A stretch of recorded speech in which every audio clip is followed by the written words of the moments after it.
안녕하세요. 지구에서 가장 행복한 의사, 대구 행복한 H병원 김정훈입니다. 예전에는 암이라고 하면 무시무시한 질병으로 생각을 했죠. 그래서 암이 걸리면 이제 죽었구나 라고 생각하고 다들 너무 절망스러웠는데요. 지금도 여전히 암이 쉽지 않은 병이고 대한민국 사망 원인 1위이긴 하지만 예전보다는 치료가 훨씬 많이 좋아졌습니다. 한 20, 30년 전에는 암이 걸리면 5년 이내에 10명 중에 6명은 죽었어요. 그러니까 절반 이상 죽는 아주 위험한 질병이었죠. 그런데 지금은 10명 중에 3명만 5년 이내에 죽고 7명은 5년이 넘어도 잘 살고 계시죠. 물론 암이 어려운 질병인 것은 맞지만 암을 잘 알면 우리도 암에서 좀 더 자유롭고 편안한 삶을 살 수가 있습니다. 오늘은 암이 가장 싫어하는 것이 뭔지 그 포인트를 잡아서 암을 잡아내는 그런 방법을 설명드릴까 합니다. 우선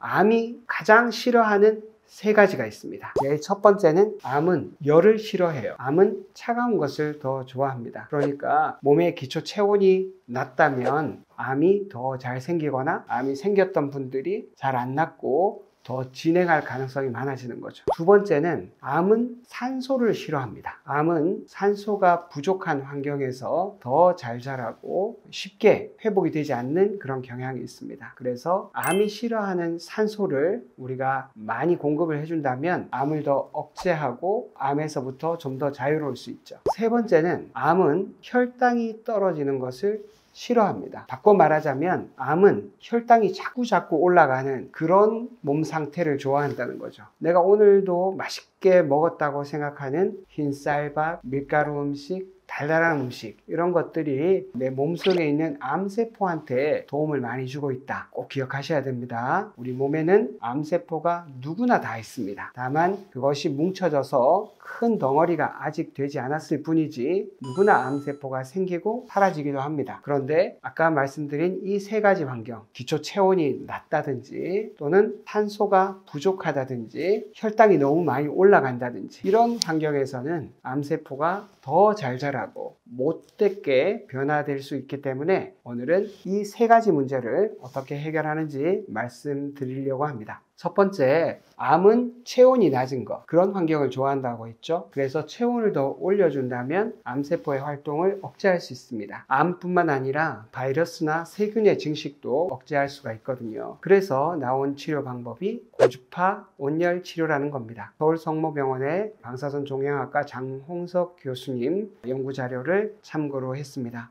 이분은 본인이 하고 있는 방사선 치료에 이 고주파 온열암 치료를 같이 병행해서 더 좋은 치료 결과를 보이고 있다고 합니다. 지금 그림에서 보시는 장면은 뱃속에 굉장히 큰 임파선 덩어리가 있습니다. 이분은 간암이셨는데요. 간암 4기로 아주 진행이 많이 된 분이었습니다. 그런데 뱃속에 저런 덩어리가 있으니까 얼마나 복통이 심하시겠어요. 그런데 이분은 이 성모병원에서 방사선 치료와 고주파 온열 치료를 같이 했더니 2달 만에 크기가 저만큼 줄어든 겁니다. 그래서 당연히 복통도 좋아지셨죠. 온열 치료를 함께 했더니 방사선 치료만 단독으로 하는 것보다는 더 효과가 좋았다는 뜻입니다. 두 번째는 이분도 간암이었는데 덩어리가 커져가지고 간 문맥, 간으로 가는 혈관이 막혀가지고 항암 치료를 할 수 없는 상태였어요. 그런데 방사선 치료와 고주파 온열 치료를 같이 했더니 저 부분이 막혀있던 부분이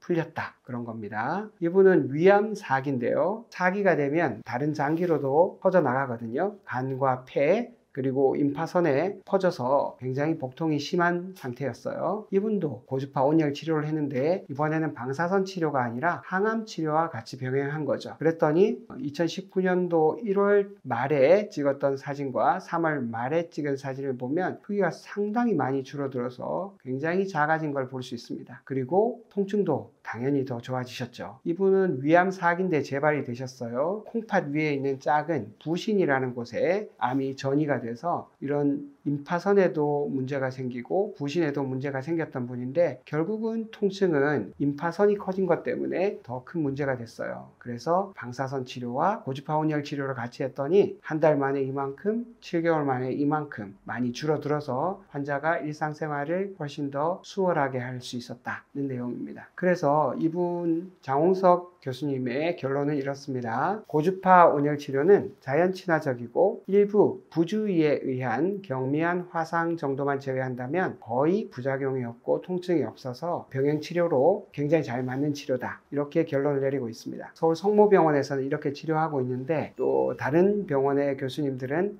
이것과는 또 다른 의견을 말씀하시는 분들도 있습니다. 방사선 치료할 때 고주파 온열 치료는 절대 하면 안 된다 이렇게 얘기하시는 분들도 있는데 지금 보시는 것처럼 서울 성모병원에서는 방사선 치료 또는 항암 치료와 병행해서 좋은 케이스들을 많이 보고하고 있습니다. 그래서 이 부분은 적절하게 잘 치료만 한다면 더 좋은 효과를 거둘 수 있으리라고 봅니다. 고주파 온열암 치료는 혈관 속으로 흐르는 혈액의 흐름을 굉장히 빠르게 만드는 효과가 있습니다. 정상적인 혈관들은 혈관 바깥의 근육들이 늘어났다가 줄어들었다 이런 걸 잘 하죠. 그래서 체온이 높아지면 혈액의 흐름이 빨라졌다가 체온이 다시 낮아지면 줄어들었다가 이것을 신축성 있게 해내는 데 비해서 암세포 주변에 있는 혈관들은 굉장히 약하기 때문에 늘어났다 줄어들었다가 잘 되질 않습니다. 그래서 이렇게 심부 온도가 높아지면 암세포 주변에 있는 혈관들이 손상이 되고 암세포는 더 이상 혈액 공급을 받을 수 없어서 파괴가 되는 그런 방식으로 첫 번째 치료하고요. 지금 보시는 것처럼 암 조직은 42도가 넘으면 계속 버티지를 못하고 괴사되기 시작합니다. 피부나 근육은 43도, 44도가 되더라도 계속 온도가 올라가고 혈류 변화가 있는 데 비해서 암 조직은 그렇게 혈액이 많이 흐를 수 없는 구조이기 때문에 고온에 취약한 거죠. 그리고 이렇게 우리 몸 속의 심부 온도가 높아진다면 신진대사가 굉장히 증가합니다. 그리고 활성산소가 더 많이 생기고 그래서 그 종양세포 주변에 이런 활성산소들을 더 만들어서 세포막을 손상시키고 종양세포를 죽일 수 있다. 그런 개념이고요. 마지막으로 또 중요한 기전은 NK세포라는 암세포를 잡아먹는 그런 면역세포를 활성화시키는 힘이 좋게 만들고 잘 암세포를 찾아가서 파괴하는 그런 역할을 도와줍니다. 이런 세 가지 방식으로 고주파 온열암 치료는 심부 온도를 올려서 암세포를 억제하거나 파괴하는 그런 역할을 해냅니다. 이 장비는 고려대학교 병원 송태진 박사팀에서 살아있는 돼지로 실험을 했습니다. 지금 보시는 것처럼 돼지의 뱃속에 온도계를 꽂아 넣어서 실제로 심부 온도가 올라가는지 측정을 한 거죠. 사람하고 가장 체형이 비슷한 돼지에다가 저런 실험을 한 거죠. 죽은 돼지는 의미가 없겠죠. 살아있는 돼지를 마취해가지고 실제 엄밀한 실험을 했고 그 결과 심부 온도가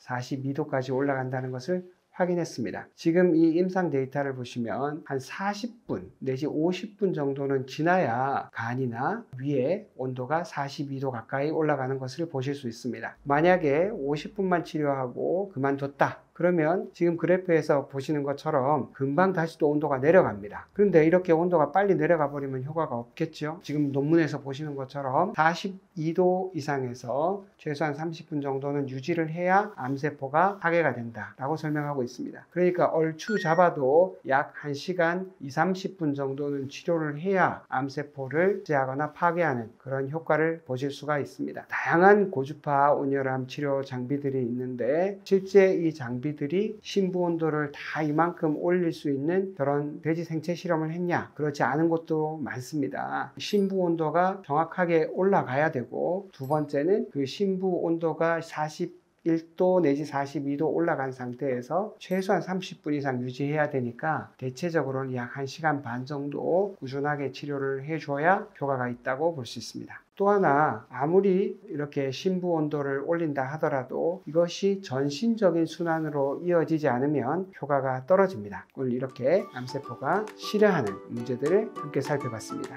앞으로도 슬기롭게 항암 생활 잘 유지하셔서 건강하고 평화로운 지구별 여행하시기를 응원합니다. 감사합니다.